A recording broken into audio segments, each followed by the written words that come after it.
ये हम अब आगे बढ़ते हैं। हम लोग कन्हैयालाल मिश्र प्रभाकर जी का मैं और मेरा देश चैप्टर का वाचन कर रहे हैं। पिछले क्लास में हम लोगों ने कुछ चर्चा की थी, अब आज हम उसके आगे पढ़ेंगे। लेखक ने लास्ट टाइम महान तेजस्वी पुरुष लाला लाजपत राय जी की बात कही थी और उन्हीं का एक अनुभव ने उनको हिला कर रख दिया था, ऐसी बात हमने चर्चा की थी। आगे हम पढ़ते हैं। वे उन्हीं दिनों सारे संसार में घूमे थे। एक उनके व्यक्तित्व के गठन में उनके परिवार, उनके पास पड़ोस और उनके नगर ने अपने सर्वोत्तम रत्न की जोत उन्हें भेंट दी थी। अजी क्या बात थी उनके व्यक्तित्व की, क्या दिखने में, क्या सुनने में। वे एक अपूर्व मनुष्य थे। कौन था भला ऐसा जिस पर वे मिलते ही छा न जाते। संसार के देशों में घूमकर वे अपने देश में जब लौटे तो उन्होंने अपना सारा अनुभव एक ही वाक्य में भरकर बिखेर दिया। वह अनुभव ही तो वह भूकंप था जिसने मेरी पूर्णता की ठसक को अपूर्णता की कसक में बदल दिया। क्या था उनका अनुभव? उनका अनुभव यह था कि मैं अमेरिका गया, इंग्लैंड गया, फ्रांस गया और संसार के दूसरे देशों में भी घुमा, पर जहाँ भी मैं गया भारतवर्ष की गुलामी की लज्जा का कलंक मेरे माथे पर लगा रहा। यह बात तुम लोग याद रखना, यह बहुत इम्पोर्टेंट है। लेखक कहते हैं कि तेजस्वी पुरुष लाला लाजपत राय जो बात विदेश विदेश से लौटने के बाद कही थी कि मैं अमेरिका गया, इंग्लैंड गया, फ्रांस गया और संसार के दूसरे देशों में भी घूमा, पर जहाँ भी गया भारतवर्ष की गुलामी की लज्जा का कलंक मेरे माथे पर लगा रहा। मतलब उस वक्त भारत स्वाधीन नहीं था, आज़ाद नहीं हुआ था। तो दूसरे देशों में जाकर के जब लेखक घुमा फिरा करते थे तो उस वक्त उनके माथे पर जो कलंक लगा था वह कलंक क्या था? भारतवर्ष की गुलामी। क्या सचमुच यह अनुभव एक मानसिक भूकंप नहीं है जो मनुष्य को झकझोर कर कहे कि मनुष्य के पास संसार के ही नहीं यदि स्वर्ग के भी सब उपहार और साधन हो पर उसका देश गुलाम हो या किसी भी दूसरे रूप में हीन हो तो वे सारे उपहार और साधन उसे गौरव नहीं दे सकते। तो लेखक यहाँ पर कहता है कि भले ही स्वर्ग के सब हर चीज़ हमारे पास क्यों ना हो और हमारे देश अगर गुलाम है तो वे सारे साधन और उपहार किसी काम के नहीं। इसी अनुभव की छाया में मैं सोचता हूँ कि यह कर्तव्य है कि मुझे निजी रूप में सारे संसार का राज्य भी क्यों न मिल जाए, मैं कोई ऐसा काम न करूं जिससे मेरे देश की स्वतंत्रता को, दूसरे शब्दों में उसके सम्मान को धक्का पहुंचे, उसकी किसी भी प्रकार की शक्ति में कमी आए। साथ ही उसके एक नागरिक के रूप में मेरा यह अधिकार भी है कि अपने देश के सम्मान का पूरा पूरा भाग मुझे मिले और उसकी शक्तियों से अपने सम्मान की रक्षा का मैं जहाँ भी हूँ भरोसा रहे। तो लेखक कहता है उन दिनों में तो भले ही हमारा देश आज़ाद नहीं था पर आज तो आज़ादी हमें मिली हुई है, तो हमारा कर्तव्य यह बनता है कि उस आज़ादी की हम रक्षा करें जिस आज़ादी को हमारे देश के महान नेताओं ने अपने प्राणों की बलिदान दे करके लाया है। यहाँ लेखक कहता है कि मेरा कर्तव्य भी यही है कि मैं कुछ ऐसा काम न करूं कि मेरे देश की स्वतंत्रता को, आज़ादी को या उसके सम्मान को या उसकी सम्मान को और आज़ादी को कोई धक्का पहुंचे और उसकी शक्ति में कोई कमी आए। तो और नीचे कहते हैं कि एक नागरिक के रूप में मेरा अधिकार यह है कि मैं उस सम्मान का पूरा पूरा भागीदार बनूं और उस शक्तियों से अपने सम्मान की रक्षा भी कर सकूं जहां मैं हूं। मुझे भरोसा भी रहे कि मुझे यहाँ पर पूरा सम्मान मिलेगा। और उसके आगे लेखक कहता है अजी भला एक आदमी एक आदमी अपने इतने बड़े देश के लिए कर ही क्या सकता है।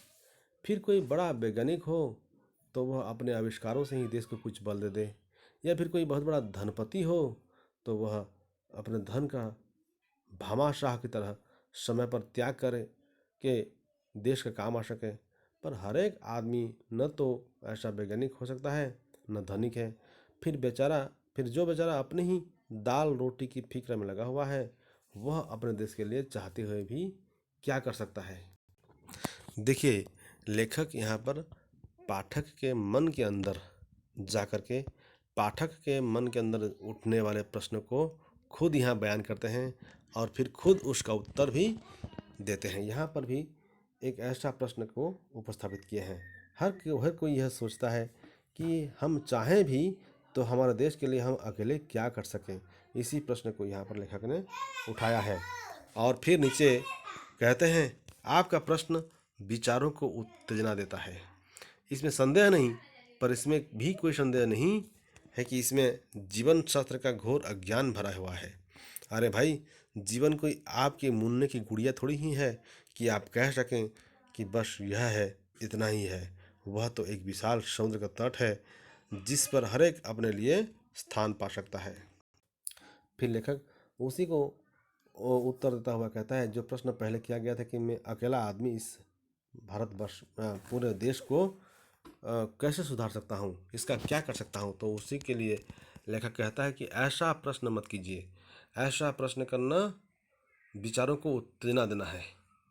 इसमें जीवन शास्त्र का घोर अज्ञान भरा हुआ है, ऐसा लेखक कहता है।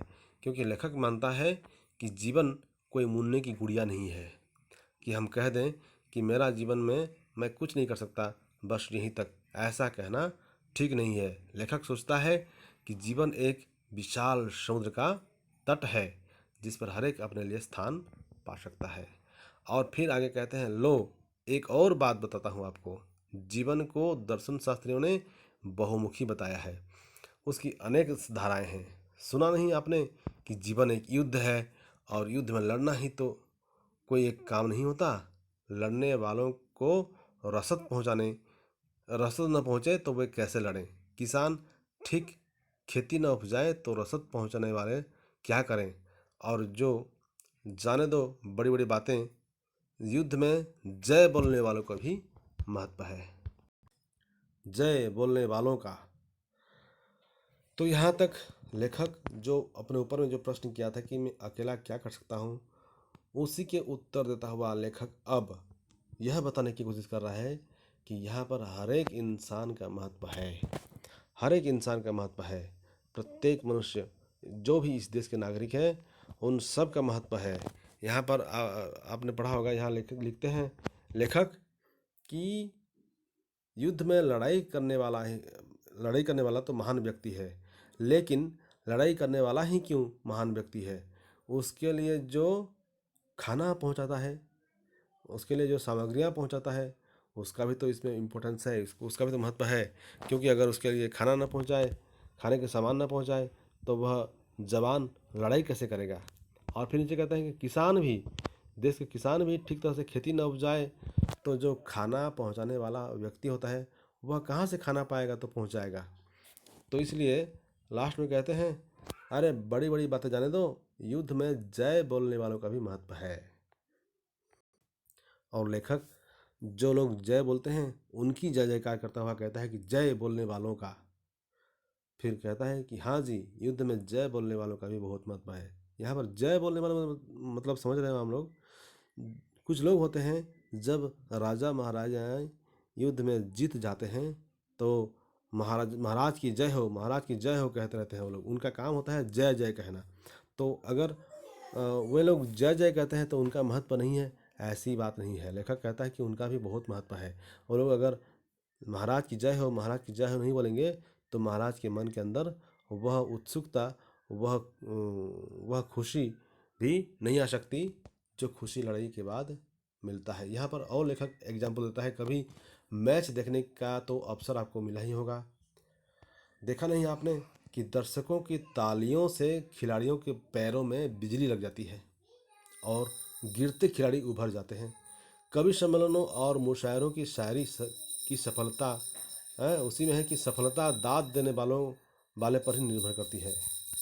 इसलिए मैं अपने देश का कितना भी सामान्य नागरिक क्यों न हूँ, अपने देश के सम्मान की रक्षा के लिए बहुत कुछ कर सकता हूँ। अकेला चना क्या भान फोड़े, यह कहावत मैं अपने अनुभव के आधार पर ही कहता हूँ कि यह 100% झूठ है। इतिहास साक्षी है, बहुत बार अकेले चने ने ही भाड़ फोड़ा है, और ऐसा फोड़ा है कि भाड़ खिल खिल ही नहीं हो गया, उसका निशान तक ऐसा छूमंतर हुआ कि कोई यह भी न जान पाया कि वह बेचारा आखिर था कहाँ। तो इस पैराग्राफ में लेखक साफ साफ यह कहना चाहता है कि इस संसार में, इस देश में जो भी नागरिक है, सबका अपने देश के लिए महत्व है। कोई नागरिक ऐसा नहीं कह सकता कि मैं अकेला इस देश का क्या कर सकता हूँ, मैं अकेला चाहूँ तो मेरे से क्या होगा। यहाँ पर लेखक एक कहावत की बात करता है कि अकेला चना क्या भाड़ फोड़े। हर कोई व्यक्ति ऐसा कहा करता है, तो लेखक कहता है कि यह जो कहावत है यह 100% झूठ है। ऐसा नहीं होता। एक अकेला चना भी चाहे तो पूरा भाड़ को ऐसा भाड़ मतलब हंडी, जिसमें चना को फूटा जाता है, तो अगर चाहे तो वह चना भी उस पूरा हांडी को फोड़ सकता है, अगर वह चाहे तो यही बात लेखक कहता है कि मैं अपने अनुभव के आधार पर कहता हूँ कि यह 100% झूठ है। अकेला चना क्या भाड़ फोड़े, अगर चना चाहे तो पूरा भाड़ को फोड़ सकता है, और ऐसा फोड़ सकता है कि उस भाड़ मतलब उस हंडी का नामो निशान ही मिट जाएगा, और लोग यह भी ना जान पाएंगे कि वह हांडी था कहाँ।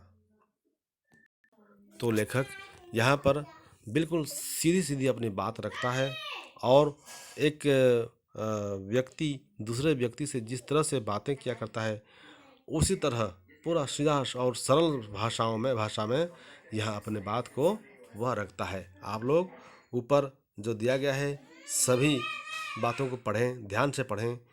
कितने सारे एग्जाम्पल्स यहाँ पर दिया गया है, उदाहरण दिए गए हैं, उनको भी जानें।